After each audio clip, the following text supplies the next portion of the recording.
Research shows that women experience increased, carbohydrate cravings during studies show that women are more likely to engage in emotional eating compared to men. Oh.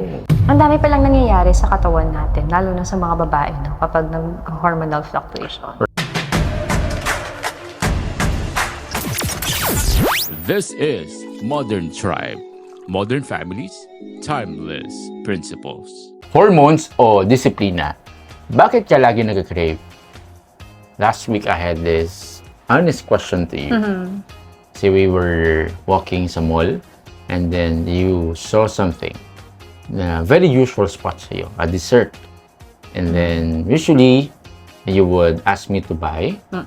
And then usually yung response ko is, let's wait for our once a week date. Diba? May once a week date tayo every Friday. Yes. And ang deal natin, we have to wait for that before we can have our dessert. So, sometimes I give in. Sometimes I didn't give in because I want to stick with our goal. But most of the time, every time I stick to our goal, it didn't turn out to be okay sa'yo usually. So, that's my honest question. So, I really want to know ano nangyayari sa mind mo. Ang dami ko kasi nakikita eh. And then parang nasa-stimulate yung mind ko na, gusto kong itry yan. So, humahaba na yung list ko. Tapos, Friday lang tayo pwedeng kumain. So, kailan ko sila pwedeng matry, diba? Right. Parang it's gonna take forever. Humahaba na yung listahan ko and the Fridays cannot catch up with it. Yeah. Yun. Pero, mas lalong natitrigger yung mga cravings ko for sweets.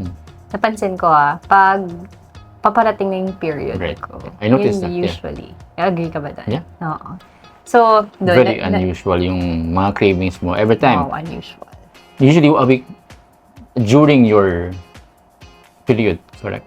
Before yan. Right, yeah. Oo. Pag period mo na, parang iba naman yung mga pinagdadaanan. So, parang meron siyang levels pala. Yes. Yeah. Minsan before, minsan during. Pero mas marami talagang instances na before. Yeah. So, tinatanong mo ko, what's the thin line between your cravings dahil gusto mo lang itry itong something and because triggered siya by hormones.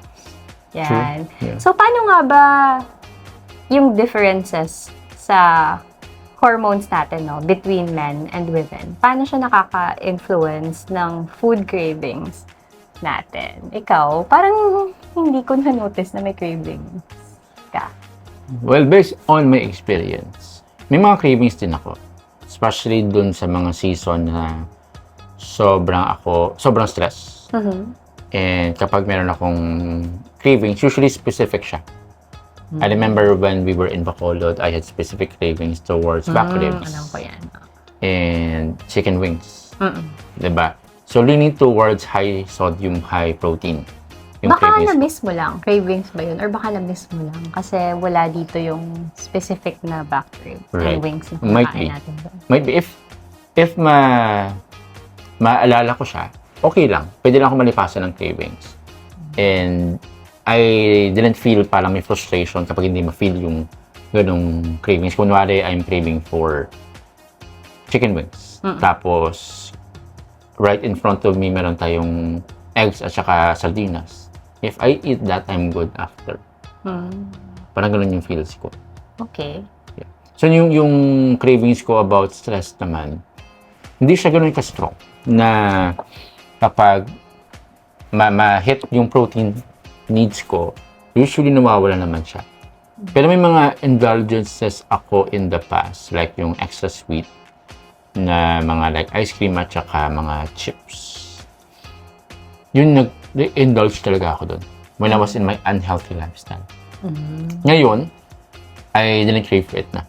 Parang wala akong ganung desire for chips at saka ice cream. If meron, okay lang. Walang ganung drive to really go after it. How about you? Hindi, na-notice ko na parang hindi ka nauumay. Kasi yung ulam natin laging chicken breast, beef, alternate lang yun eh. Pero parang hindi ka nagko-complain. Kinakain mo lang lahat. And then sarap na sarap ka pa. Habang ako, minsan, depende din yun sa period ng menstrual cycle ko eh. Merong ganang-gana ako, meron namang umay na umay na ako. Tapos ikaw, parang same lang, parang monotonous. Parang isa lang yung reaction mo sa food. Really? Minsan ka lang talaga Right. maumay. Bakit kaya? Yeah, you know. Pero sobrang sarap talaga ako sa pagkain natin. Wow. Every time, So glad. yeah, aside from ikaw yung nagluto, our meals are usually made by love, by someone I love. Kahit galit ako, no? Yes. Yeah. Pero, sobrang gutom kasi ako. 2 meals na ako, diba? Parang sinisavor ko. Sobrang sinisavor ko. Diba, napapasobra akong kumain. Mindset ko when I'm eat, parang totally black out yung surrounding ko. If I'm not aware. But most of the time, I'm being intentional dun sa conversations natin. Dun sa hapagkainan, diba? Oo. Minsan nagsiselos nga ako sa food eh, kasi una pa siya. So, yun pala yung feeling mo. Right. Masyado ka nakafocus Right. sa pagkain. Pero sabi mo, sinisavor mo yung food. Pero parang sa nakikita ko, hindi mo siya sinisavor. Savor Ang yun bilis for mo me. Ang bilis ko kumain. Oo. Sa sobrang savor ko, hindi ako gano'n ka-mindful dun sa manners ko. Di ba, when nandito tayo sa bahay, most of the time, kutsara lang ginagamit. Wala lang tinidor. Kutsara tsaka kamay. So, yeah. Kahit may sabaw. Kahit may sauce. Grabe. So, savor ba yun? Totally, different talaga yung relationship natin with Right, food. right. I noticed yung sa pagkain mo, yung pacing mo is different from mine. Oo. Minsan niinis ako kapag share tayo. For example, Right. merong isang date tayo na kumain tayo ng super sarap na ube cake. Na parang cheesecake siya, diba? Tapos isa lang yun kasi, syempre, medyo malaki siya and it's too much for one person. So, nag-share tayo nun. Feeling ko, nagpapaunahan tayo ng pagkain ng cake. Yeah, Kasi I ang noticed bilis din, mo. right? Yeah. Sobrang sarap kasi, diba? Yeah, so ako naman, syempre, ayokong maubusan. Yeah. Kuha din ako. Parang hindi ko siya na-enjoy. Nainis ako every time mag-share tayo. Yeah. Kasi parang nabibilisan ko yung pagkain ng food. Yeah. Na gusto ko kasi chill. Parang ini-enjoy ko talaga yung lasa. In-enjoy ko yung moment. Kasi syempre, Friday lang tayo makakapag-dessert. Right. Tapos right. bibilisan pa na parang wala na, dumaan lang ganun. So parang minsan, naiinis ako pag-share tayo. Kaya lang, mas practical yun. And of course, that's the healthier way, diba? Yeah. Pag nag-share din tayo ng drink, grabe yung sip mo. 3 sip ko na yun. Yeah. Isang sip mo lang. Yeah. So, That's why I remember kapag umorder tayo ng kape, gusto mo separate. Kasi, yeah, that's true. I ang tend bilis mo to maubos. drink faster. And then, hindi ko na, minsan na-notice, no, yung sa part mo. That's why I learned the hard way on how to really consider you when it comes to that. Right? Yeah. And as a morning person, gusto ko talaga, doon ako na-challenge when I did longer fasting. Kasi I had to give up breakfast. Kasi most of the time, yung dinner minsan sa labas, Yeah. gano'n. So, mapapakain ka. So, to build the habit, I had to sacrifice breakfast. True. Which wasn't sustainable for me Yeah. in the long run. Because I really, as a morning person, I want to enjoy breakfast while having coffee. And yeah, so that's the difference, no? Sa atin pa lang yan, how much more sa iba. So, actually, merong study to support na bakit iba-iba yung pagtrato natin sa food, especially men and Oh, wow. women. So, meron dito, na-influence pala talaga ng hormones natin. Interesting. Right. Ang Yeah. cravings natin. And mostly, sa women, syempre, estrogen and progesterone, diba?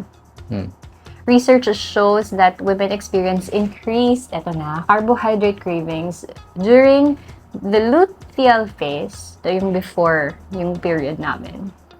Dahil tumataas yung progesterone levels. Right. This is according to a Journal of Psychopharmacology. Well, for men naman, syempre, mas mataas yung testosterone levels niyo, diba? Actually, na-influence nito yung preference ninyo sa food. Kaya, Right. mostly, protein-rich and savory food ang kine-crave nyo or kailangan ng hinahanap na katawan nyo. Hindi carbs. Yeah. So, which explains why hindi ka affected sa mga nadadaanan nating desserts. Right, yeah. Dun sa testosterone, of course, that's the growth hormone, which is primarily responsible dun sa pag-build ng muscle. Yeah. So, when it comes to our biology, yung sa lalaki, mataas yung testosterone. Correct. And that's why mataas yung muscle mass namin. Correct. And for us to sustain it, yung hinahanap ng katawan is protein. So, that makes sense kasi yung preference namin when it comes to food, di ba? We usually enjoy yung steak, Yung ribs nga sabi mo, ribs, diba? right, yeah. Chicken wings. Tsaka kahit pa ulit-ulit yung manok at saka beef. We're good to go. Yeah, name it. Any restaurant, we're good for it. Yeah. So yun. This is from Hormones and Behavior Journal, right, Hindi yeah. pagkakaila. Okay. Meron din, aside from progesterone and testosterone, meron ding serotonin. Right. Okay, serotonin, ito naman yung tinatawag na feel good hormone. Oh, yeah. Because parang nagka-contribute siya sa feeling of happiness. Kaya, So, yeah, maybe connected to sa pag-take natin ng mga sweets na associate dito sa serotonin, yeah, most likely. actually, yung serotonin, nasa-stabilize niya yung mood.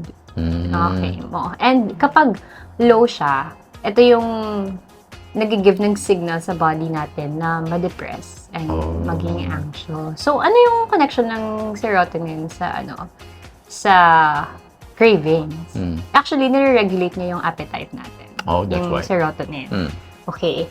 So, particularly sa carb-rich food. Yeah. So, actually, kapag low ang serotonin, natitrigger yung brain mo na mag-crave ng carbs. Okay. So, na-associate dun.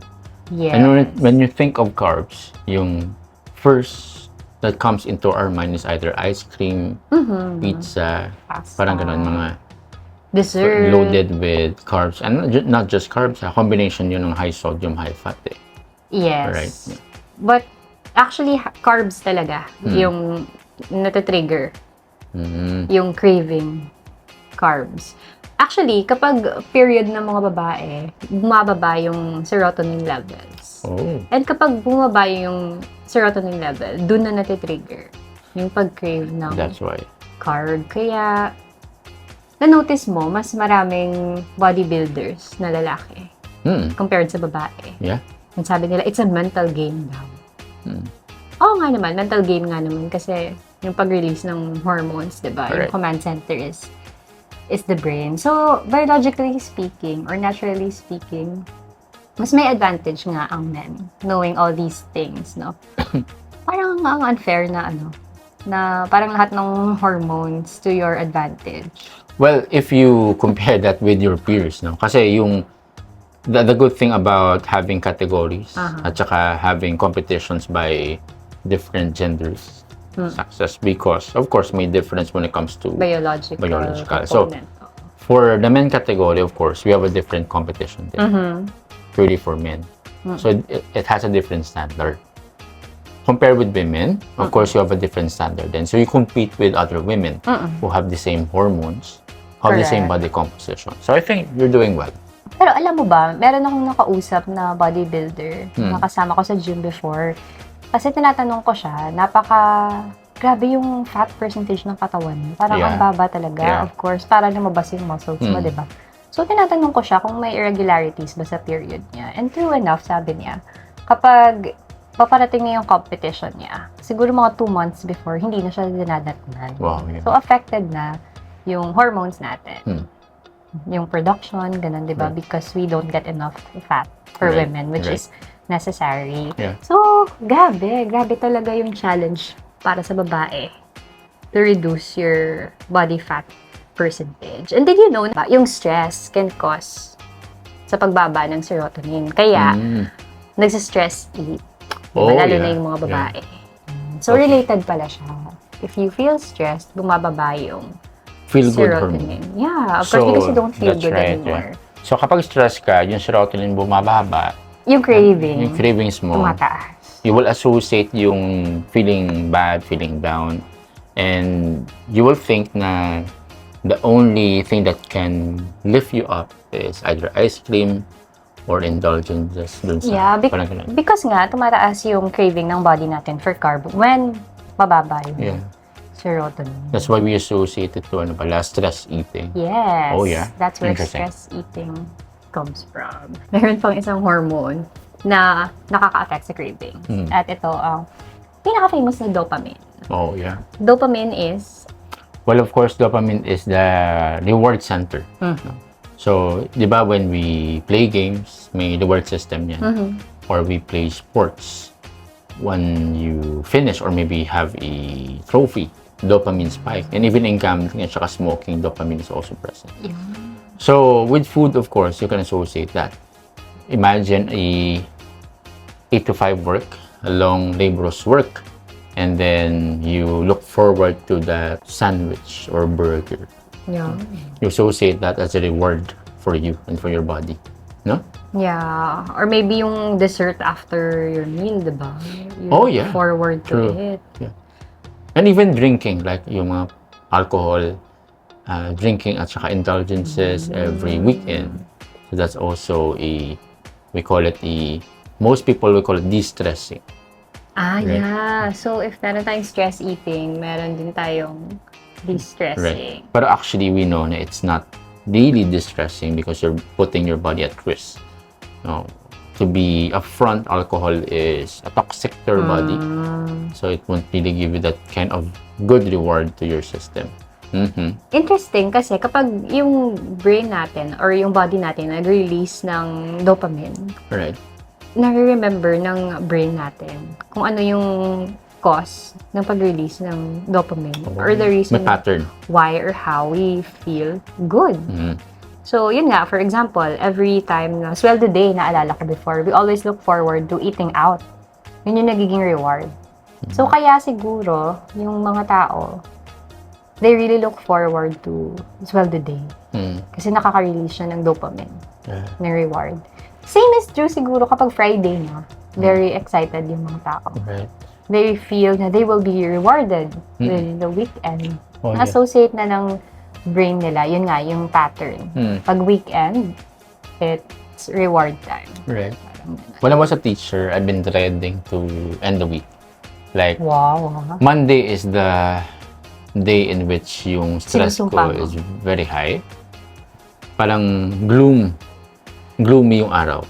Monday. You don't look forward to Mondays. Yeah. Parang ganon. And Monday na holidays are such a reward. Really good. You're right. Yung Friday, sa hapon, yung that moment when you go out of the office, that's the happiest day of the week. Unless, may event pag Saturday. Oh, yeah. Yeah. It's like a reward kasi it feels like you have freedom to do whatever you want and then to go in a different places. Parang ganun yung feels. Reward system. Yeah. But anything na sobra is dangerous, di ba? True. So, kailangan natin i-protect to kasi nakaka-cause siya ng habitual activities or even addictive Right. eating Yeah. behavior. Anything na sobra is hindi maganda. So, kapag you are used to over-consumption dun sa dopamine, over-spike ka, of course, it may lead to being numb dun sa reward. If you use it too much, capacity natin to enjoy gets less and lesser. Ito yung yung nakakainis. Kasi, study suggest daw na difference mag-respond yung men and women sa dopamine spike. Oh. In relation to food, ha? Ito na naman ang sabi. Men typically have a more robust dopamine response to rewards, which may drive you guys to seek out more substantial, protein-rich food na naman, like meat. Grabe, parang kahit anong levels ng hormones, yun yung cravings nyo, protein-rich. So, mas inclined talaga kayo sa sa healthy na options. Well, the reason siguro we are... Yun daw yung rewarding for Correct. you from an evolutionary perspective. Correct, evolutionary perspective, because nature mandates men to be strong. To look for food, diba, before? Right, yeah. Because we are naturally hunters. We're the ones who hunt and run and really sweat and labor to find food. At the same time, we're the ones who protect the family.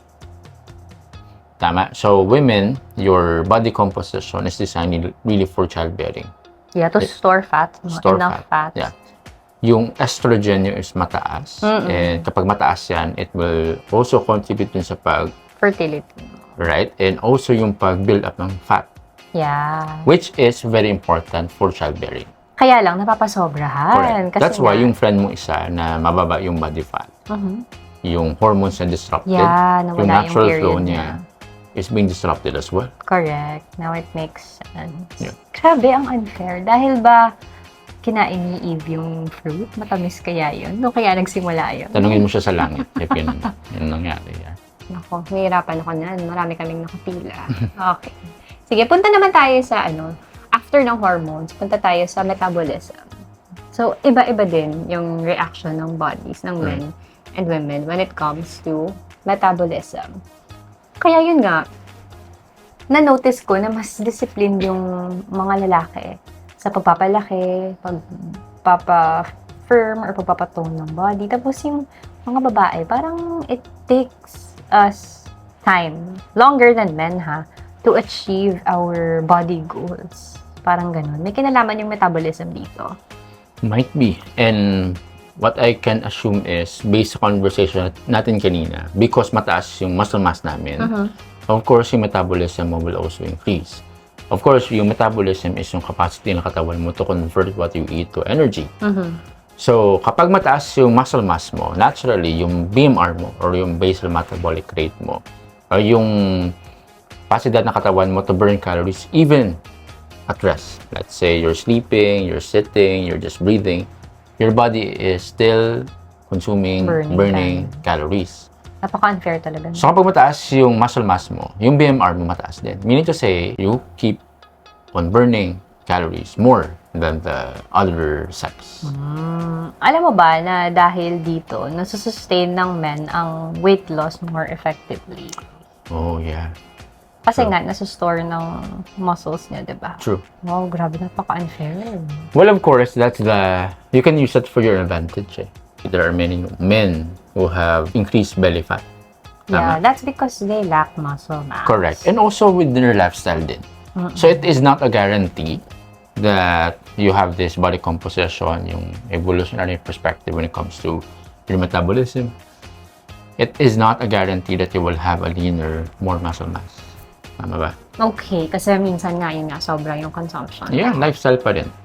So it's not an excuse. It's not a guarantee either, but it is a lifestyle. Yeah, but if you use it to your advantage, mas mabilis for sure, men 100%. to metabolize, to maintain your body goals. Well, for women naman, yun nga, dahil naturally, compared with men, lower yung muscle mass namin at mas mataas yung fat percentage. Right. Nakaka-slow down siya ng weight loss or fat loss in a healthier sense, di ba?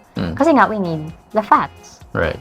Yeah, and then, women are more likely to experience metabolic adaptation. So, nire-reduce ng body ang pag-spend yan ng energy kapag nire-restrict namin yung self namin with calories. So, grabe, ang bilis mag-adapt ng body namin. True. Because, syempre, we are designed to carry our babies.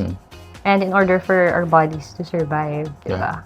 We need to adapt to kung ano yung pumapasok na calories. Yeah. So, hindi siya nababurn regularly siguro, no? Nasa-store siya. Right. Also, siguro, since yun yung metabolism nyo, yung katawan natin has its own system then to either conserve or burn. Na-adapt. Nag-adapt siya. Let's say, konti lang yung nilalagay mo sa katawan mo.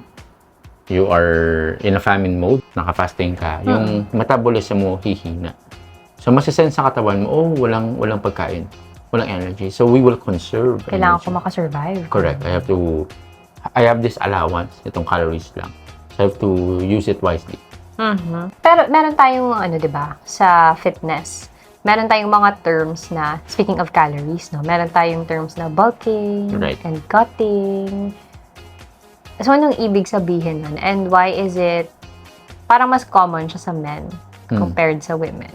First, define natin yung bulking. So, ang goal ng bulking is to gain muscle. Ang goal ng cutting is to lose fat. Pero bakit tumataba yung mga taong nababulk if gaining muscle yung Right. So, you will in the process of building muscle, you will also gain fat. So, merong dirty bulking. Ito yung you will really gain muscle and fat at the same time. Yung clean bulking, minimal lang yung pag-gain ng fat. The thing about gaining size, it's normal, it's okay.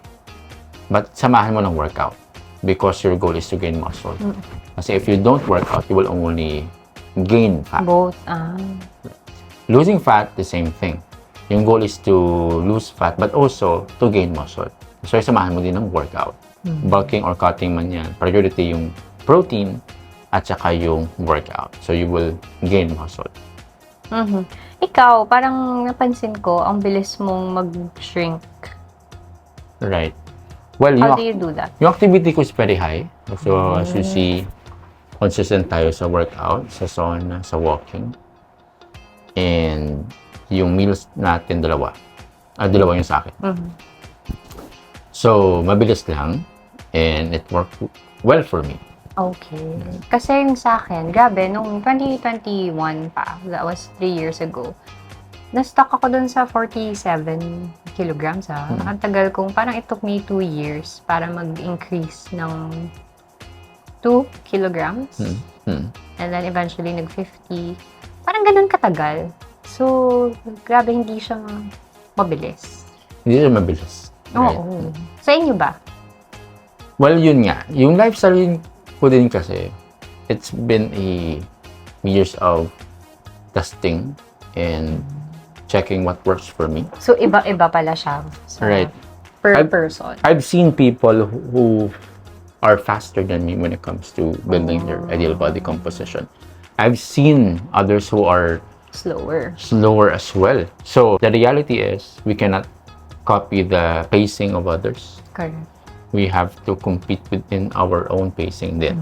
That's why the temptation is to look at the social media influencers and copy their results. It took them years also, no, Yeah. to build those. What you see is the tip of the iceberg. You don't see the Correct. process, what's being done behind the scenes. Tama? I've been working out for many years. So, siguro the reason why yung BMR ko mataas din. You mentioned yung... It's a product of your, Right. accumulated That's right. May habits mo. exponential growth siya. Wow. Meron akong isang student, no? Sabi niya, Coach, alam mo ba, yung goal ko na body is yung body composition mo. And then, parang mga 3 months pa lang yata siya sa program. So, sabi ko, may pagpatuloy niyo lang yung ginagawa niyo. Kasi, yung body ko ngayon, goal ko siya noong 2021. Exactly. Right. Kaya sabi ko, it took me 3 years and I still want to improve this, no?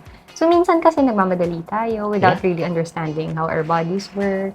Kaya, it's important also to eat, understanding your hormones so you won't feel guilty about sa mga kinakain mo. Right. Pero syempre, iba naman kapag may underlying medical condition ka, di ba? Right. It really requires more effort. For healing naman yung priority mo. But we are talking here about yung normal lang na body type. Yeah. So anyway, speaking of metabolic rate and hormones, parang mga scientific sila, pumunta naman tayo sa medyo emotional na part, no?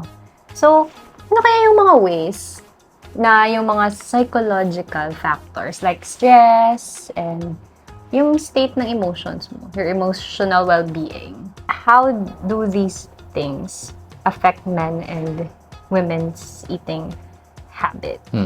Based on my experience, Emotional ka ba? Hindi naman. right, I lean towards eating as for nourishment and enjoyment as well. I also enjoy food, no? That's why every time there's opportunity for buffet, unlimited breakfast, really I will devour. Pero I think with the goal na to fuel your body. Yeah. Not Most likely, not really to taste how this tastes like. Ganito pala yung ganitong kind of cheese, iba pala yung... Oh, I might think be. yung sa'yo, parang, I need this for my body. Ay, masarap siya without really having to care kung, mas masarap to kaysa dito, mas maasim to kaysa dito. Parang ganon. Parang ganon. Yeah, something like that. hindi ako nagdedwell into The flavor. the flavor. Although, I find pleasure on tasting it, di ba? That's why we want variety din. Correct. Pero I dwell on what makes me full. Siguro ganun. So, hindi siya ganun yung goal ko is not really to really enjoy it to the full. Sige, lumabas din. Pero alam mo, totoo yan. Kasi ang men daw ay goal-oriented. Kahit sa pagkain, grabe, goal-oriented kayo. Men often take a more straightforward, goal-oriented approach daw to dieting. And mas focused kayo sa outcomes. Wow. Kaya siguro mas mas natural sa inyo mag-count ng calories. Right. That's why siguro we use the term when I'm with my friends, mga lalaki. Bulking. Cutting. Yeah. So, yung kapag nasa buffet kami, hot pot man yun or bulking ka bro, bulking. You're very much aware of your goal. Correct, you're right. So, more siya on the outcome dun sa body composition. And less affected by emotions. Right. Meron akong kilala, sobrang busy niya. Hindi niya notice, hindi pa pala siya naka-dinner. Right. Ganun. But now, he is more conscious because gusto niyang mag-bulk. Right. Yeah, so it's not really about, depressed ako ngayon, hindi ako kain dahil busy ako, but it's really more driven by your goals. Right. I noticed every time I raise a question about food, may mga instances tayo when we were walking, na I would ask you, na-remember ko yung ganitong food. Na-remember ko yung ganitong dessert. And then you would tell me, let's buy that. So, usually you're triggered, you're stimulated when you hear that food or... Yes. Minsan, meron lang kasi ako, personally, may desire kasi ako, lalo na kapag different flavors, parang limited edition. Parang, for a limited time lang siya. Meron akong desire na tikman. Right. Not necessarily craving. So, meron ding times na gano'n dahil yun sa personality ko. Right, Kaya, minsan, may mga gano'n akong responses. Yeah. Pero yung mga out of the blue talaga, na kung ano lang yung maisip ko, yun talaga triggered by hormones. Actually, women are more likely to eat in response to emotions. Grabe. Especially during times of stress or hormonal fluctuations. Kasi nga yung stress, nakaka-trigger ng levels of serotonin, di ba? Right. Kaya it still affects our hormones. Yeah. And also, the thing about it, you are really in tune with your emotions. You really feel it. So, yung cravings nyo are deeply connected with emotions. And that's why it can really sway your food choices. Correct. Whereas din sa lalaki, Medyo logical kayo. logical kami. Goal I would say, when it comes to being in one with our emotions, we are far from it compared to women. Talaga?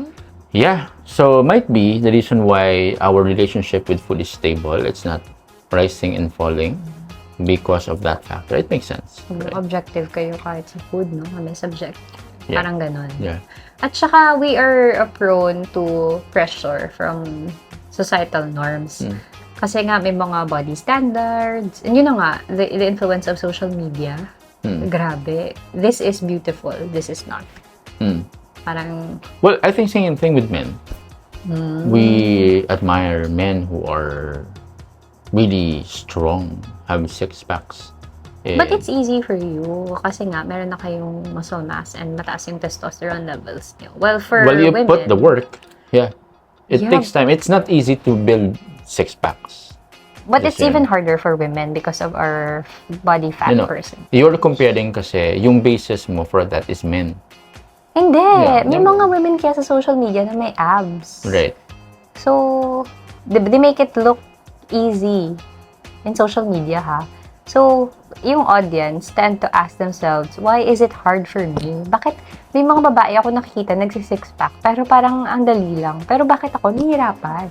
Okay, yeah. Meron kaming ganun. Right. Yun yung instances. I think I want to make a point na women you should run your own race. You might think na yung lalaki easier mag-build ng muscle, but this is our own race. We have a different body composition. Yeah. So that kind of feeling na mahirap mag-build ng muscle because you're comparing your body composition To others, especially lalaki. For women to have six-packs is really challenging, correct? Pero that's why very important to make din a distinction between men and women when it comes to that. Tsaka meron din kaming mga struggles na, for example, gusto namin ng malaking glutes or puwet. Right. Siyempre, actually, nakakatulong yan kapag nagba-bulk ka, di ba? Right. More calories, Right. mas mabilis siyang mag-grow. Kaya lang, yung downside is lumalaki din yung arms namin, yung belly namin. And although, as a coach, I even tell my clients, it's normal. But, kapag picture taking na, naku-conscious na kami. Although we are there at that phase na hindi pa namin na-reach yung goal namin, we're still in the process. But if it's caught on cam, grabe yung conscious kami. Parang, gusto ko nang i-stop tong pag-bulk ko. Kasi ang pangit ko na sa pictures. Right. Na-notice ko every time there's a group picture, yung una yung tinitingnan, of course, yung self nyo. Natin, we tend to, look at to look ourselves first. But yung sa babae, yung braso talaga. Oo. Tapos kapag malaki yung braso niyo, ulitin natin. Oo. Parang ganun yung feels. Right? Meron akong mga students na super payat nila. Gusto nila yung body ng ibang students. While yung gusto naman nila na body, gusto yung sa kanila. Kasi nga, yun nga sa picture. Sabi ng iba kong clients, yung mga, nagmamuscle game, okay daw tingnan sa picture, pero in real life, payat daw talaga. Yeah. Pero yung iba naman, mas okay sa kanila yun. Kasi yun nga yung goal nila. So, grabe talaga. Right. Minsan, it's really about our perspective and really comparing ourselves to what we see on social media. Yeah. True. Which, hindi naman natin mawawala yun ng mabilisan, di ba? It's really a process. 100%. And we need to work with our relationship with ourselves for us to do away with those societal norms, diba? And focus on our own, improvement or race. Grabe. Studies show that women are more likely to engage in emotional eating compared to men, according to International Journal of Behavioral Medicine. And yun nga, elevated cortisol levels are linked to stress. And kapag nag-increase yung cortisol levels mo, you are found to increase in appetite for energy-dense food, which is basically carbohydrate. So, this is according to Neuroendocrinology Journal. Pero ano nga ba yung cortisol? Yung kanina, we talk about you women being in tune with your emotions. Speaking of this, very interesting study because stress, cortisol level is the stress hormone. So, connected lahat yan. When your cortisol level is elevated, yung ghrelin hormone, which is the hunger hormone, this is the hormone that tells your brain, hey, kumain ka kasi gutom ka. Bababa yan. Also, kapag bababa yung ghrelin, yung leptin tataas, which is the satisfaction hormone. Meaning to say, this is the hormone that tells your brain, you have to stop eating because busog ka na. So imagine, there's this imbalance. Kapag stress ka, yung cravings, elevate yung cortisol. Will go up, tapos yung satisfaction will go down. Wow. So Kaya that's a nag-overeat perfect yung iba, no? combination for stress eating at saka overindulging. Overeating. Yeah, overindulging. Right. Ang dami palang nangyayari sa katawan natin, lalo na sa mga babae, no? Kapag nag-hormonal fluctuation. Right. So, when you know this, you as a woman listening to this, of course, you have to be intentional. Strategize. You have to know your next 5 moves. Kasi if stress hits you, at saka yung hormones mo, period week mo, you must know what to do. Dapat meron ka ng baong armas. Tama ba? Correct. Kailangan ma-catch mo yung self mo when you're stressed. Right. Para you can easily calm yourself down. Right. That's why, nung mga first months natin sa marriage natin, we had to be strategic when it comes to our food choices. That's why dun sa grocery natin, isa sa mga snack natin is nagaraya. Diba? I always cried over food, no? Yes. The reason why we placed that sa pantry, para meron kang kainin. Hindi tayo on the spot purchase through Food Panda or kung ano lang yung gusto mo. Right. At least meron dyan. At least meron siyang a bit of protein. Yeah. And we have, ngayon, no? For those who are into low carb, meron ng yung guilt-free options for dessert. Right. Yeah. So, if you know na it's gonna be let's say, terrible week, it's gonna make you stress, it will affect your craving, then, yun nga, armado ka na, tama yung sinabi mo. Right. It's always best to be prepared. Yep. So, why are we talking about these things? Ano yung importance na alam mo itong hormonal fluctuations, yung metabolic rate, and yung effect ng stress and emotional well-being mo to your cravings. What do these things have to do? So, anong importance na malaman natin itong mga to? Well, for me, very important to know the tendencies of our hormones. Because no matter how much you try, you cannot outwill your system. Yeah, based on experience. Right. No matter how disciplined you are, there will be times in which your nature will overpower you. So, how do we arm ourselves? So, first and foremost, that's okay. You have to Accept the fact. accept the It's fact. okay. But what's not okay is you make it as a lifestyle. So, if you missed it once, don't miss it twice. Which one? Let's say, yung nag-detour ka dun sa usual plan mo. Right? So, that's why you have to know how your body works so that you can strategize based on your tendencies. Very important to make it personalized Yes. because we tend to look on social media and copy whatever is being posted by your idol na fitness icon. Correct. Iba-iba Yeah, that's true. yung season natin, iba-iba din yung goal natin. So that's why very important to tailor it. Made dun Yeah, sa... dapat personalized. Correct. Personalized. So, as for women, before I ask you the same question, I have a sincere question. Let's say we have these tendencies, diba, sa babae, and it seems that tendencies and cravings for sweets, for carbs. How about those who have concern like diabetes? Or have very sensitive issues when it comes to tolerance dun sa sweets? How do you, the thin line between when to indulge and when to say no to it? Yeah. In terms of, when it comes to people who have underlying condition, well, it wasn't magic naman, no, na bigla na lang silang ganong condition. It took them years, accumulated, Right. before they got that condition. So, it requires, sad to say, more effort in their part because their priority is healing muna. Right. So, if they need to suppress the craving, I'm sorry to say na they have to until they are healed. Right. Diba? For me, ha? And yun nga, marami namang options ngayon. Sugar-free options with the go signal of your doctor. So, personally, I think na if you have underlying conditions, you really have to discipline yourself. Right. And really give those things up Yeah. until you are healed. So, marami ng ngayon, strategies to combat cravings, like getting enough protein, mag-explore ka how to make your dishes not boring. Right.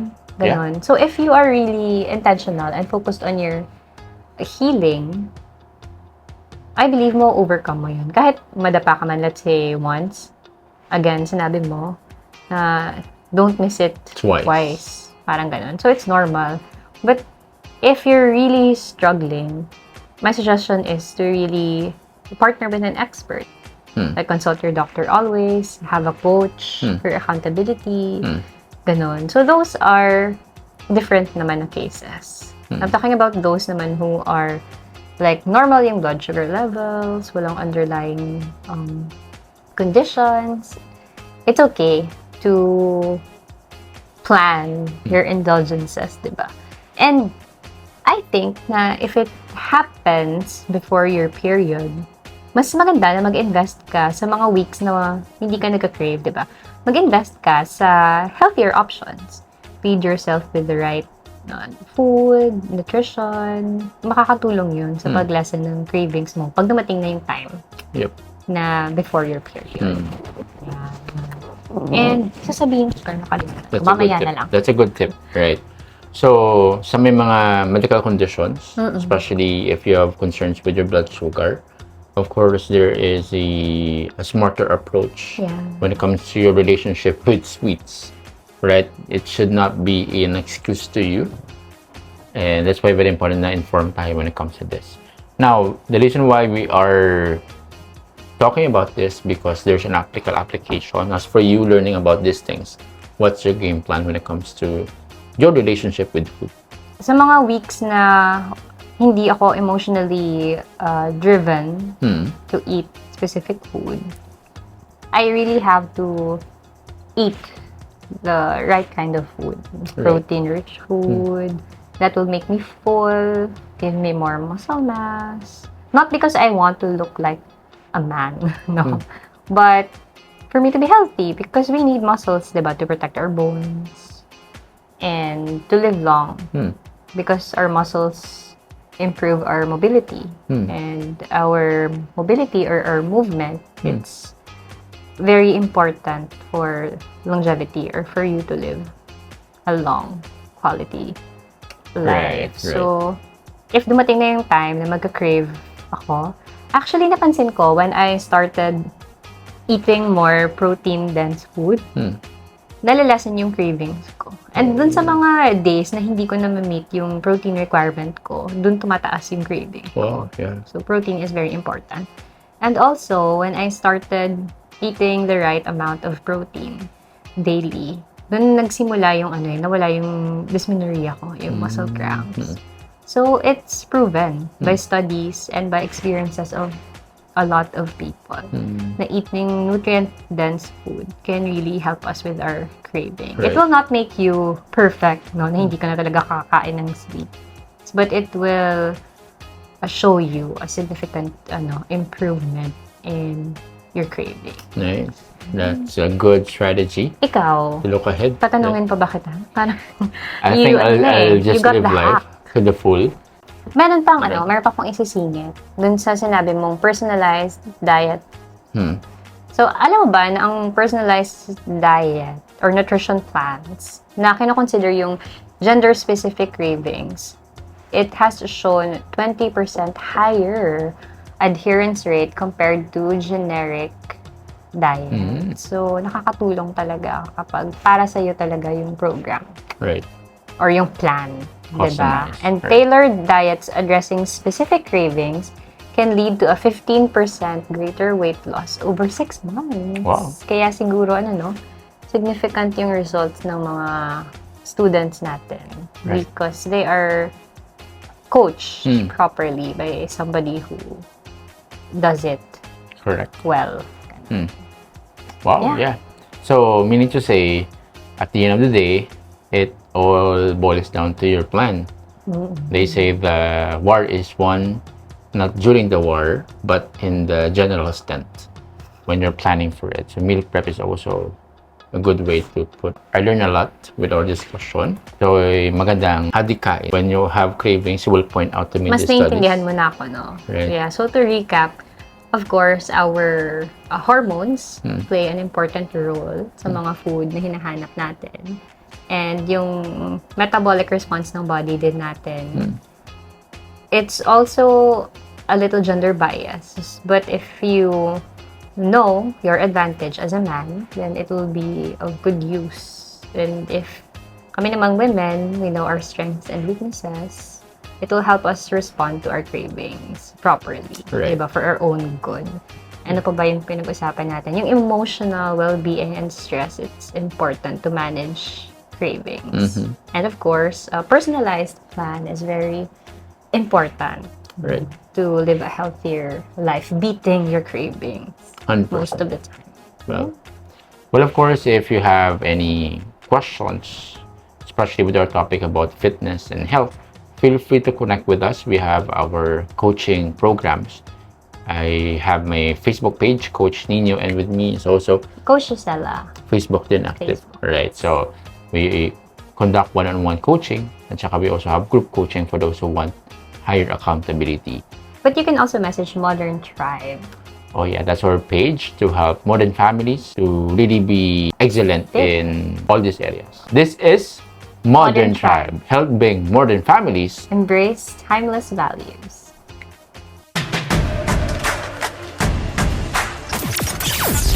This is Modern Tribe, Modern families, timeless principles.